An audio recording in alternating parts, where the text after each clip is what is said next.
February is actually Heart Health Month or Heart Health Awareness Month. So I thought it would be appropriate to start off with that. And we hear so much about heart health, but what is the big deal with it? Why is it so important, right?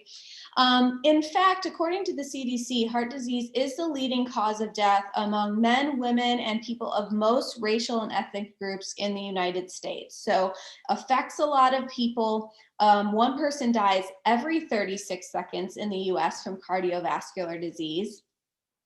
And it is accounted for in about one in every 4 deaths in this country.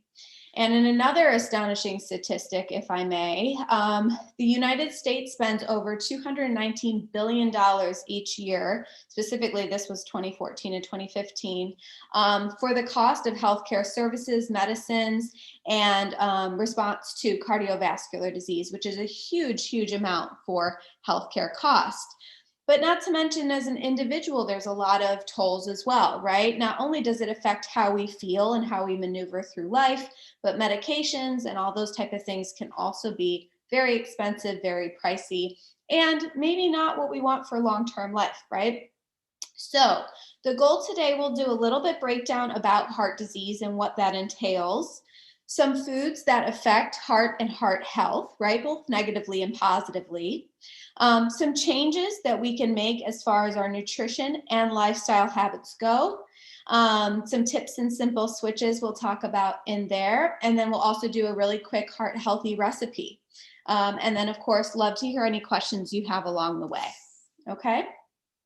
So cardiovascular disease and heart health is a very big umbrella of concern, right? And it covers a lot of different specific disease states. One of the most common of those is actually hypertension or elevated blood pressure. I'm sure most of us have heard of this. When you go to the doctors and they put a cuff on your arm, it's measuring blood pressure. And when it's elevated, it means the blood is flowing through our arteries at a more rapid pace than it should, putting a lot of stress on those arteries and also affecting how that blood flows throughout our body. Elevated blood pressure is anything over 120/80, right? And then the stage 1 hypertension is anything above 130, about 130 for systolic, and for diastolic, that second number, anything over 80. So you can have a couple elevated blood pressure readings, but that chronic hypertension is also a specific diagnosis that we want to be thoughtful of. In addition to that, there's coronary artery disease, congestive heart failure, all these lovely different options. And then of course we do have heart defects, and that's usually a little bit separate from the diet and lifestyle. They can be exacerbated by poor diet and lifestyle, but obviously we're generally born with heart defects. So a little different than these other areas that we're talking about. Very important to monitor your heart health, and the best way to do this is make sure you go for your annual physical each year. Get your blood pressure checked, get your lipid or cholesterol panels done, and make sure that you're up to date on your body and how it's working. That's one of the best ways to be preventative. Okay, so we've talked about that lovely big umbrella of heart disease, which covers quite a bit. Now I want to get into what are things that affect heart disease, right? So on the lifestyle side, of course, nutrition and poor nutrition can negatively affect our health, but also things like stress, lack of physical activity, and sleep. And we'll talk about some ways to combat that shortly. But I really want to dive into the nutrition side of things, since this is my bread and butter for nutrition. Okay, so sodium is a big factor in heart health, and specifically a high sodium diet can affect our blood pressure quite a bit, right? So we want to be thoughtful of that and how much sodium we're including. Now, the tricky thing is sodium is in a lot of things, right? It's added to a lot of packaged foods. It's in a lot of dine out foods that we might get. Not to mention, salt is a key factor in seasoning and flavoring for a lot of our cooking. So you can see how it can really add up from all these different areas in our life of where we might be getting food and how we might be preparing it. Some tips for controlling sodium. On average, they say less than 2,300 milligrams per day in sodium, which it kind of get a little tedious to add that up. So If you're one of those label readers, go for it. But I want to give you some other just general lifestyle options to include to make your diet a more low sodium instead of having to read labels all the time. So, one of the easiest things to do, incorporate some good whole foods, right? Some good fresh fruits and vegetables.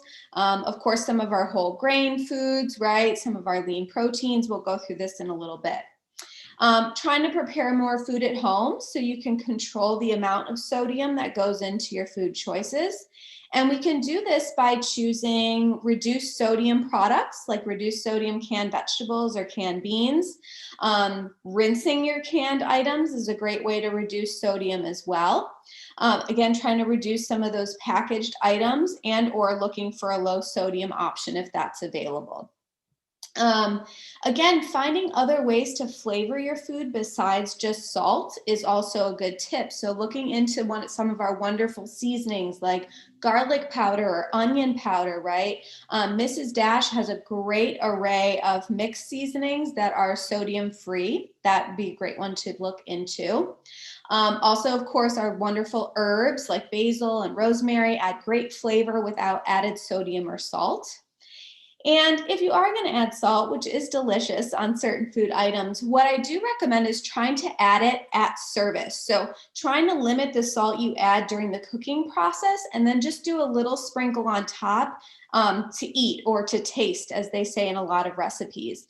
That's a great way to control it because oftentimes when we add it throughout the cooking process, that salt cooks down, and then we need to keep adding the salt as we go. So just adding it to taste at the finish is a great way to reduce sodium in total. Okay, so that's my blurb on sodium. Please feel free again to ask questions if you have any. I haven't seen any pop up yet, so I'll move into our next section. I'm going to take a quick sip of water too. All right, thanks. All right, so cholesterol is another one of those foods that can be very concerning for our heart health. Our body does produce its own cholesterol, right, which is super important in DNA and cellular function, right? But when we consume it through food, it can tend to get too much for our bodies, and it tends to store in our arteries, making it harder for that blood to flow through the artery. And the scary part is it can flow directly to our heart at some point, causing heart attack, stroke, etc. So of course, we want to be thoughtful of cholesterol-containing foods and how we can reduce those. Cholesterol is found specifically in animal products, right? So our animal proteins, like our meats, seafood, poultry, beef, all those lovely things. And also it's found in our dairy products, which of course is an animal byproduct. So those are your two main categories of cholesterol-containing foods. Within that, we want to choose leaner of those animal proteins and dairy products that have less saturated fat to help reduce the cholesterol intake. So some examples of that, choosing baked or grilled meats, right, versus deep fried, of course, which has a little extra cholesterol and saturated fat in it.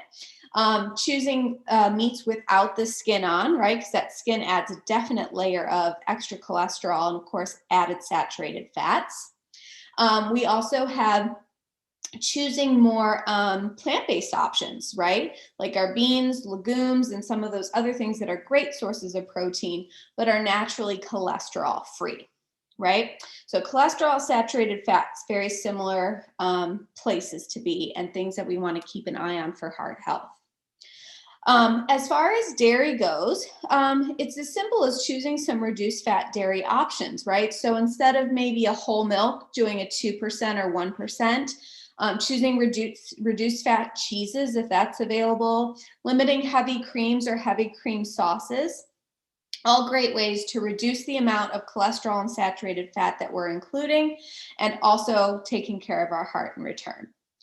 And as we're talking through this, you can probably tell it's not necessarily omitting or not including these foods in your diet, these higher cholesterol, higher sodium foods, but it's including them less and incorporating more of these other foods that can help combat heart disease. And again, we'll go into those in a little bit. All right. Quiet crowd tonight. Again, any questions, please let me know. Triglycerides are another reader of heart health that can have a big concern on our overall well-being. So triglycerides are specifically affected by trans fats. And trans fats are also known as the hidden fats. And why they're called that is our lovely food industry can actually label products as trans fat free on the nutrition label. However, they can have about 0.5 grams per serving or less of trans fats and still be labeled 0. So hence the hidden fat, right? The easiest way to tell if your food contains a trans fat is to look at the ingredient list. And what you want to look for is hydrogenated oils. Hydrogenated oils specifically are a trans fat and very difficult for the body to break down, thus leading to higher risk of clogged arteries, etc. Trans fats are commonly found in a lot of our packaged foods. They're found in a lot of peanut butters, especially just your general peanut butter like your Jif or Skippy. Baked goods, that's very common as well. So you want to be a little bit thoughtful of those food choices and how much of those you eat, because we can get a lot of those trans fats, especially for having more than one serving and they're still labeled as 0. So check your labels for hydrogenated oils and try to choose those products that are omitting of or not containing hydrogenated oils. All right, cool. We'll continue on. So we talked about some concerning foods, right? Let's talk about some foods that can help reduce heart disease or help combat heart disease, right? And some strategies to incorporate those. So we talked about reduced sodium a little bit already. Another super important nutrient for reducing heart health is fiber. Fiber is one of my favorite nutrients, and I feel like one that we miss out on a lot. It's hard to get all of the daily fiber that we need, which is generally about 30 grams per day, 25 to 30, depending on male, female. So with that said, we really want to encourage more high fiber foods. So what are some high fiber foods? We have fruits and vegetables, a great source of high fiber. And Erica, thank you so much for your question. I'm going to pause for a second before we go into that. Are there brands of peanut butter and nut butters that do not contain oils that I recommend? Absolutely. Depending on your price point, because the world of nut butter is very extensive at this point, your Jif or Skippy or some of those more traditional brands do offer natural peanut butter. And generally that natural peanut butter has a palm oil or kern oil instead of hydrogenated oils, and are usually pretty cost affordable. So those are great choices. I'm gonna pull out this one I have today, not that I promote this brand specifically, but this is like a natural almond butter. And on the ingredient list, it's literally just almonds and palm oil. But some of your almond butters like Justin's and those type of things also are going to be hydrogenated oil free. So really any brand, depending on how much you want to spend, that doesn't have hydrogenated oil on the label would be great. Even natural peanut butters have added sugar. Yes, correct. Sugar definitely can have its negative health consequences, but you can still choose a natural peanut butter that's sugar-free if sugar is something you want to avoid. Like this one has 1 gram of sugar added. So if you want to spend a little bit more, those are going to be the ones that'll be omitting of sugar, like your almond butters, a natural peanut butter, or even like your local grocery store that might make their own nut butters would usually be sugar-free. Great question and comment. Thank you. Appreciate it, Katie. Speaking of sugar and fruits, which fruits should we avoid due to high sugar content? William, thank you so much for this question. So I want to start by saying no one ever got heart disease or died or got sick from eating fruit unless it was related to an anaphylactic allergy. Fruits are a wonderful source of nutrients. Very high in fiber, like we were just talking about, a wonderful high fiber food. Also, of course, rich in vitamins and minerals. Do they have sugar? Yes, they have fructose. And yes, fructose can be converted to glucose, which is our body's form of sugar. However, that fiber really helps slow down the digestion of that fructose to glucose, which is really great because it doesn't cause as much of a spike like some of our refined sugars. And that's a wonderful source of energy for both our brain and body. We need that to focus and function. And so I recommend all fruits, go for it. And instead of worrying about the fruits, worry more about those processed sugar areas, right? Our baked goods, our candies, our sweets, right? Maybe some of those peanut butters that might have some added sugar in them as well. Focus on the reduction of those and go for it on the fruits. Those are great to include and are part of an overall healthy diet. They also have some wonderful antioxidants in them, which we'll get to in a little bit, which can be super helpful for reducing inflammation in the body in general. Okay, great question. Thank you so much. Fresh fruit's always best, but what are your thoughts on frozen fruit? Great question, Cody. So frozen fruit is actually a wonderful option. It's usually picked and frozen at its peak ripeness. And I always recommend checking the label and ingredients to make sure there's no added sugar or anything in there. It's just like frozen pineapple or whatever you're purchasing. And that's a great option to include. It's price affordable. It has just as much nutrients as fresh fruit. Some might argue even more because it's picked at its ripeness or peak ripeness versus some of your fresh fruit right now, maybe not so fresh, right? So fresh fruit is best, but frozen can be best as can be good or if not better than some of that fresh fruit option. Sorry for my tongue twisting there. Great question. Okay, so fiber options. We've hit fruit. We've had a lot of hot topics on fruit today. Fruit is a great source of fiber. Include that, as I mentioned, also some great antioxidants, which help combat heart health by reducing inflammation in our body, which we'll get into inflammation and why that's important in just a second. Of course, our vegetables, everybody's favorite food category, I know. Vegetables are always like the hit or miss for everybody. But vegetables are a great choice for high fiber. Of course, they're cholesterol free because they're plant-based and they really are a great nutritious choice. When seasoning and when flavoring vegetables, obviously we want to try to include things that have lower fat and lower sodium, right? So maybe just a spritz of olive oil, maybe a little bit of garlic powder or onion powder would be a great way to season some of your vegetables without a lot of added sodium and still getting the huge benefit of fiber, okay? Additional sources of fiber are grains or carbohydrate category, right? Now, I want to think about grains as a spectrum, okay? On the little to no fiber side of the spectrum are going to be our refined grains, also known as our like white carbohydrates, right? These include things like white bread, white pasta, white rice, some of my favorite foods personally. Some of our cereals can fall into this category as well. They don't contain any fiber because that fiber is actually stripped in the processing of that of that grain, my apologies. And that's why it has that white shade. It's actually stripped of fiber and then sometimes bleached as well. So little to no fiber, little to no nutrient quality, but it does taste good. In the middle of that spectrum for higher fiber options are going to be things like your whole wheat products, right? Whole wheat, some of your like honey whole wheat falls into that middle category. And of course, this can be whole wheat bread, pasta, some of our brown rices, right? And those type of things fall into that middle category of higher fiber, but not maximum fiber. Our max fiber are going to be things that contain whole grains. So it'll say on your bread 100% whole grain, and it'll be your first ingredient on the ingredient list. Whole grain brown rice is something to look for as well, right? Whole grain pastas.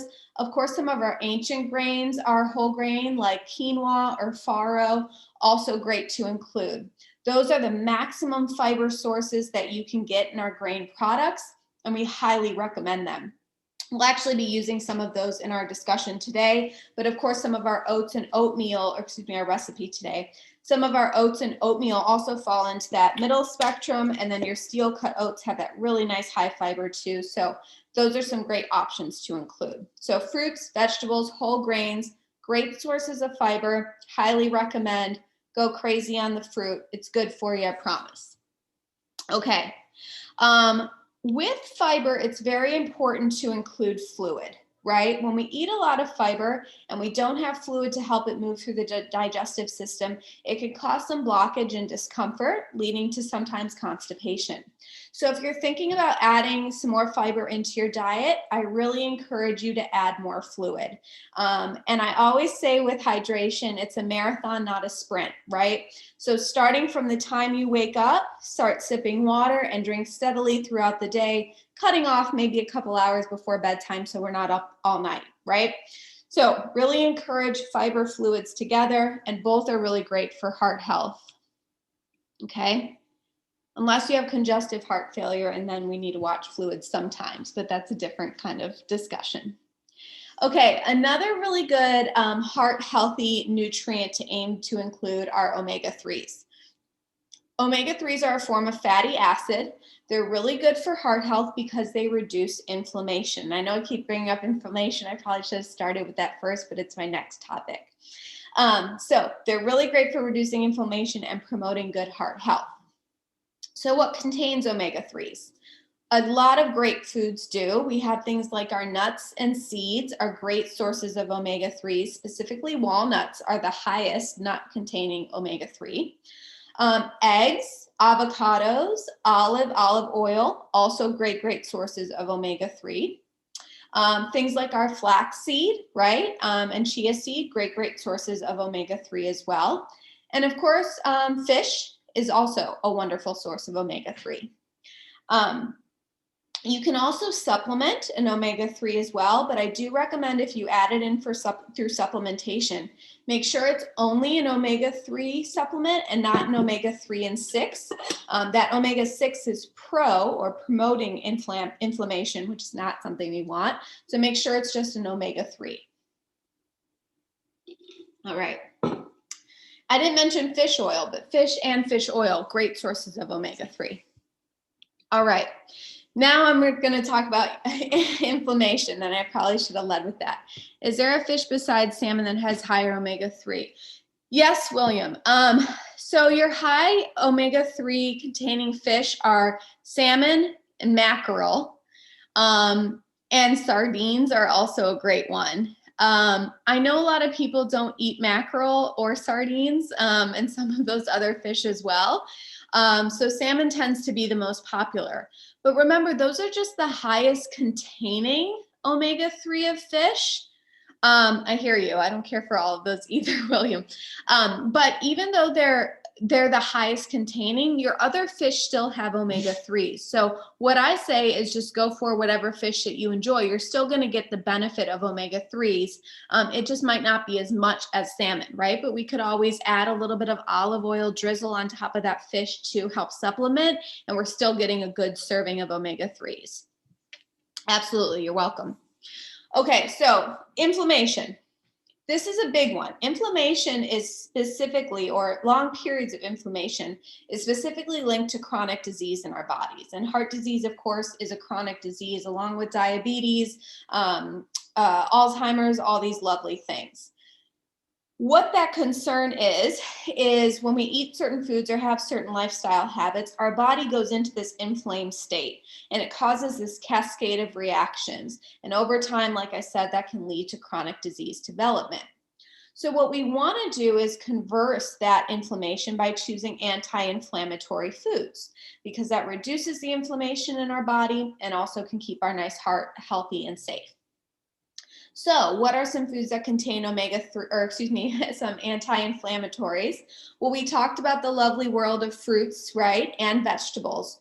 Both great sources of anti-inflammation, and think the brighter the better, right? So a nice variety of really bright sweet potatoes or bell peppers or strawberries, all great ways to get anti-inflammatory foods into your diet.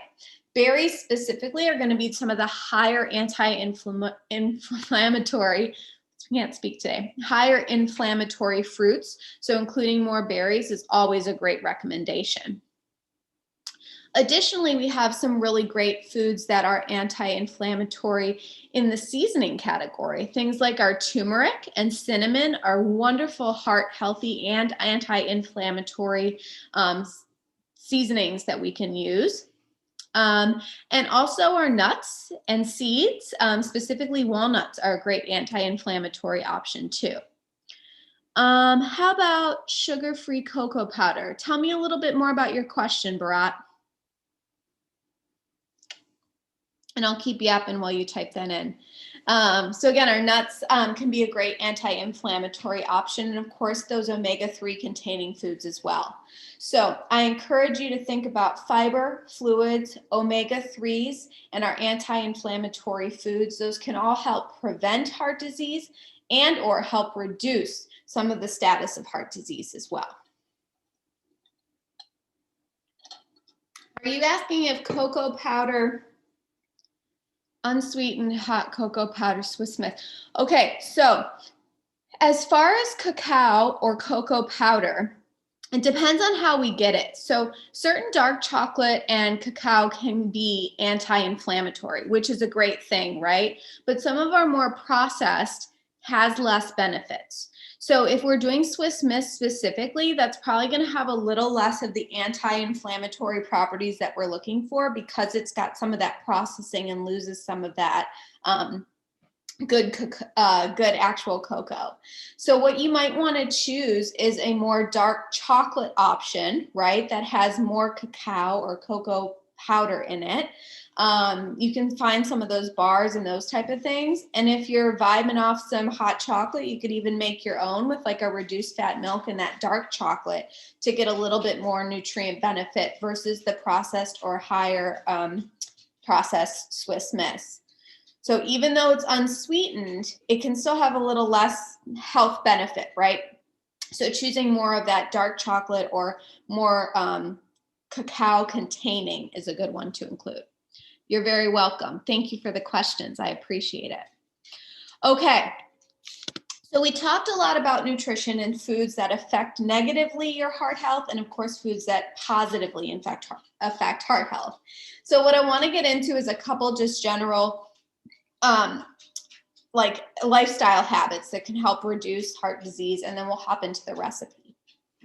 So exercise, no surprise there, right? Sorry for the noise. My dog is rustling around down there. Exercise obviously is a huge, huge benefit for heart health. You get a lot of information. Is cardio better? Is weightlifting better? Movement in general is great for you, right? Anything you can do to get the body moving is a great way to help with blood flow, reduce cholesterol in our arteries, help circulation, help digestion, help reduce inflammation, and help reduce stress.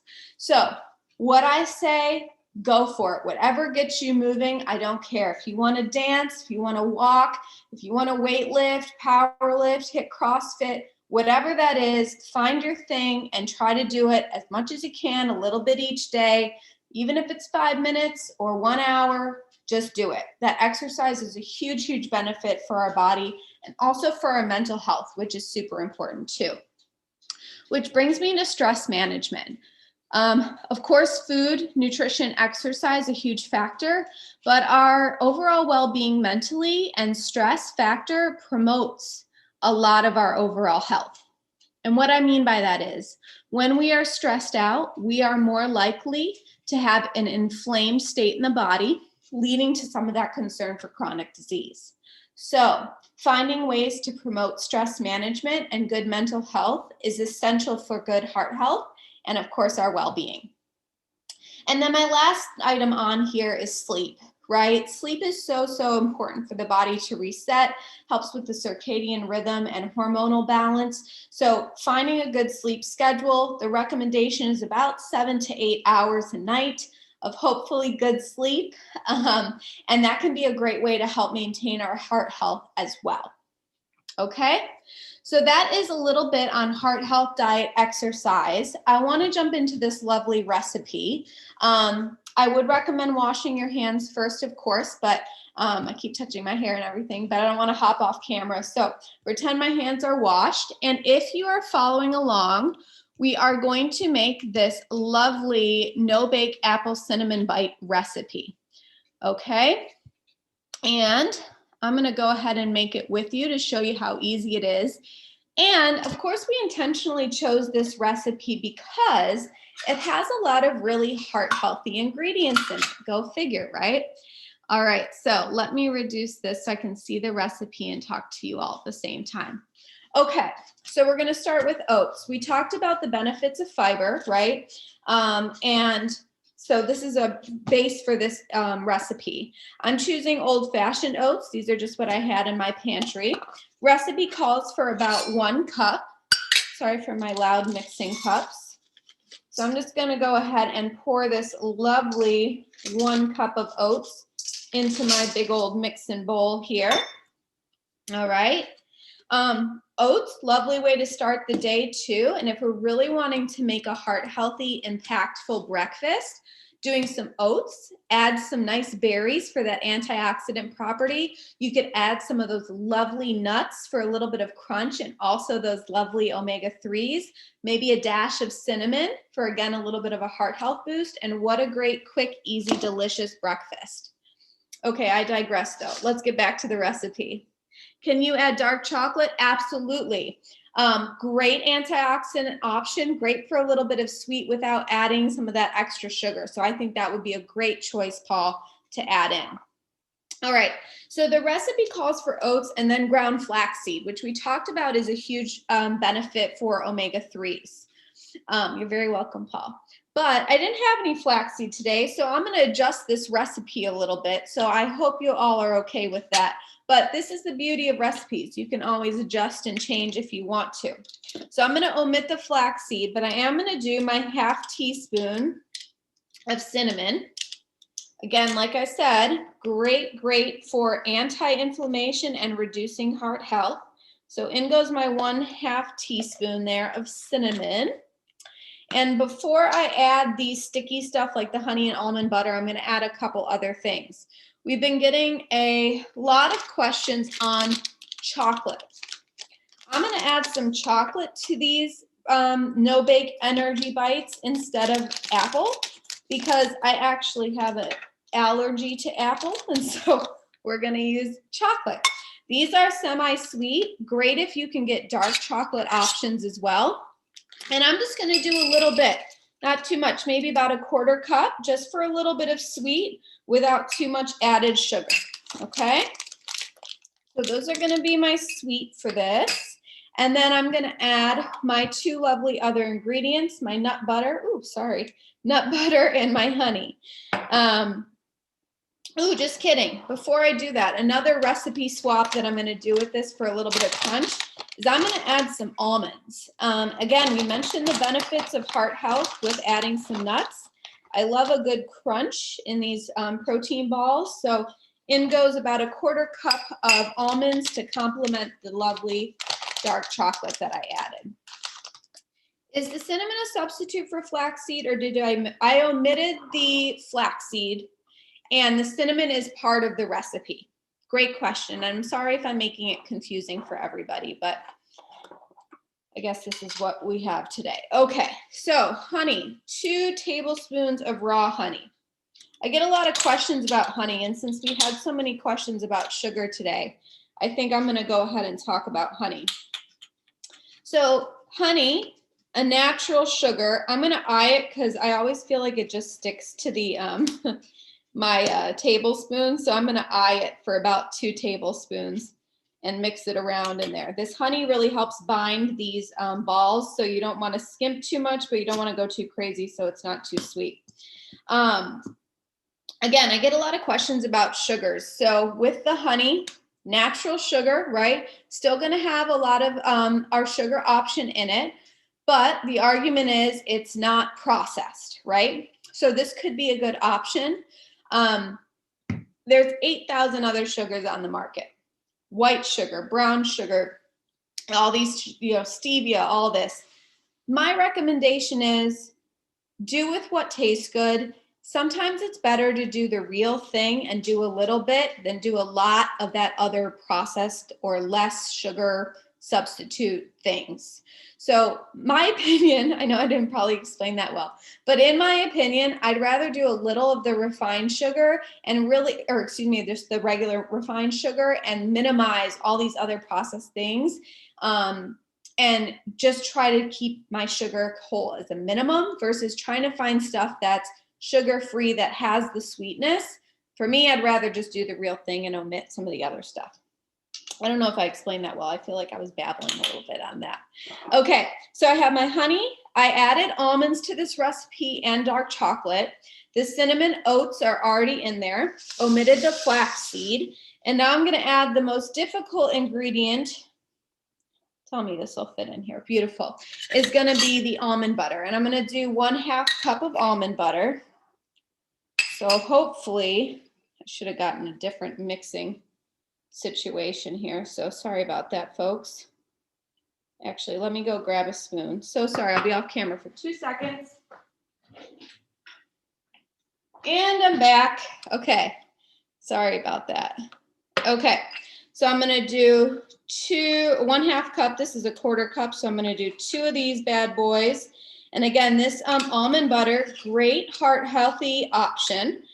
Limited sugar, right? I've already added my sugar through my honey anyway. And then I have also the omega-3 benefits of the almond butter as well. Okay. All right, I'll show you the bowl in just a second. This is what I'm working with. Can we all see? Now, I recommend, it says mix it all together, but what I recommend doing is getting yourself some gloves or something to mix this, because it's very hard to mix it with a spoon, especially with the honey and the almond butter. And it really allows for you to get those dry ingredients mixed together really well. So I'm just gonna dive in here and start mixing my oats and almond butter, kind of breaking it up.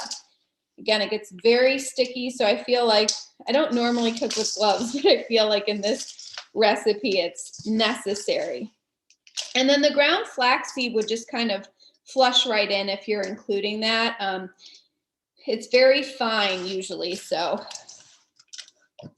you could also substitute chia seeds in here if you wanted some added protein as well. So all great options to include, all delicious options. As of course the recipe calls for apple, you could maybe substitute dates or dried cherries or cranberries. Also, we're getting some great fiber in there and of course some antioxidant. Okay, so I've mixed all of my stickiness together here, all of these ingredients. All right, then I'm going to take these gloves off for the actual rolling process. All right, and apologize, I should have grabbed a plate for the rolling. So then we're going to take about a tablespoon worth, maybe a little bit more, depending on how large you want them to be. Just kind of compress them into a nice little ball. Again, they'll still be a little sticky, but not as bad as the initial, about that size. And then just keep rolling, just like you're doing some meatballs or something like that. The beautiful thing about these no-bake bites, as you can see, they took me little to no time to prepare, but they hold really well in the fridge or the freezer. They're a great source of course, heart healthy ingredients, but also protein from the almond butter. We get fiber from the oats. So great to include maybe pre or post workout, right? Also great to include as a snack or maybe even an on-the-go breakfast. All really great ingredients here. And as you can see, very easy to mix and match. Okay. So anyway, you would just continue to roll. Like I said, you can put those in the freezer for probably up to 6 months. I would say in the fridge, maybe about a week or so. If it's any beyond that, I'd say just freeze them. And then when you're ready to eat, just put them in the fridge and let them thaw out a little bit. Really simple, really easy. All right, so that's it. I know they're a little messy. Let me rinse my hands off. All right.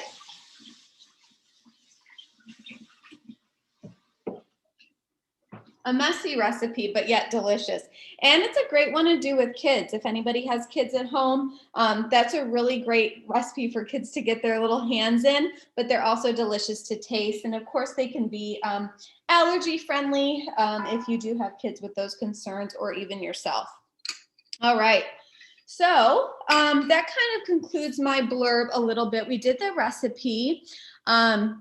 We talked about some simple switches that we can make to reduce or prevent our risk for heart health, and also some things to do even if we do have some health concerns.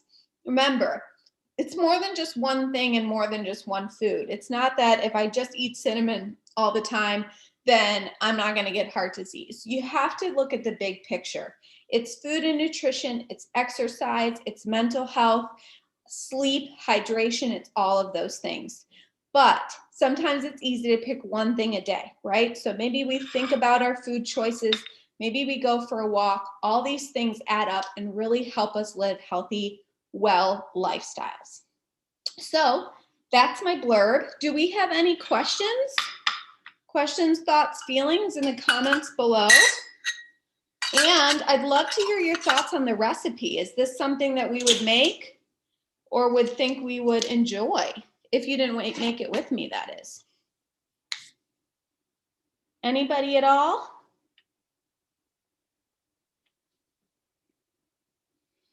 Okay, we have some people that will be making. Thank you, thank you. Good session, sounded great. I appreciate it.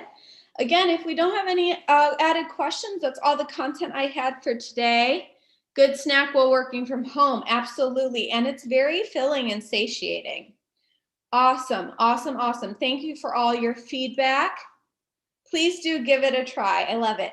And then next week, we'll have Doc, our chef. I believe he's preparing a tuna recipe, if I'm not mistaken. And then I'll be back the following week to talk a little bit about mindfulness and nutrition, which I think is a super important topic and something I would love to share. Cody, I can't wait to see you as well. Billy, thank you all for tuning in. Excitement about tuna, right? We get some heart healthy there, William. We do have a question here. I'm allergic to soy and find it difficult to avoid. Do you have any good tips for avoiding? Yes, soy's tricky because it's in everything, right? It's put in so many of our processed foods. So my biggest tip is be comfortable preparing some of your foods at home if you're not already, and trying to choose more of those natural products that are just in itself simple, right? So instead of maybe buying store-bought granola, look into maybe making your own, right? Little things like that can help reduce your soy intake, but it is tricky because it's in so much. So my biggest recommendation, read labels and feel free to make more things at home if you have time and support for that.